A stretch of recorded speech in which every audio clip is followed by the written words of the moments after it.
പ്രധാനമന്ത്രി നരേന്ദ്രമോദി ലക്ഷദ്വീപിലെത്തിയപ്പോൾ നിരവധി ഗുണഭോക്താക്കൾക്ക് തങ്ങൾക്ക് ലഭിച്ച നേട്ടം എടുത്തു പറയാനുണ്ടായിരുന്നു. വീടുണ്ടാക്കാൻ പദ്ധതി പ്രകാരം ധനസഹായം കിട്ടിയവരും കിസാൻ ക്രെഡിറ്റ് കാർഡ് വഴി കൃഷി ചെയ്യാൻ വായ്പ ലഭിച്ചവരും അവരിലുണ്ടായിരുന്നു.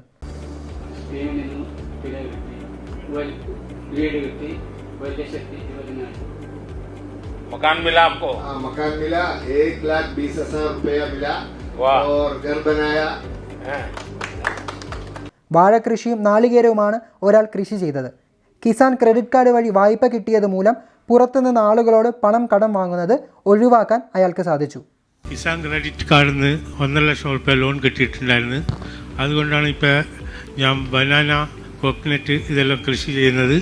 അതുകൊണ്ട് ബനാനയിൽ ഇതുവരെ 10 പൈസ കിട്ടിയിട്ടില്ല, 4 മാസമായിട്ടുള്ളൂ. കോക്കനറ്റ് ഒരു 3,000-3,500 തേങ്ങ കിട്ടുന്നുണ്ട്.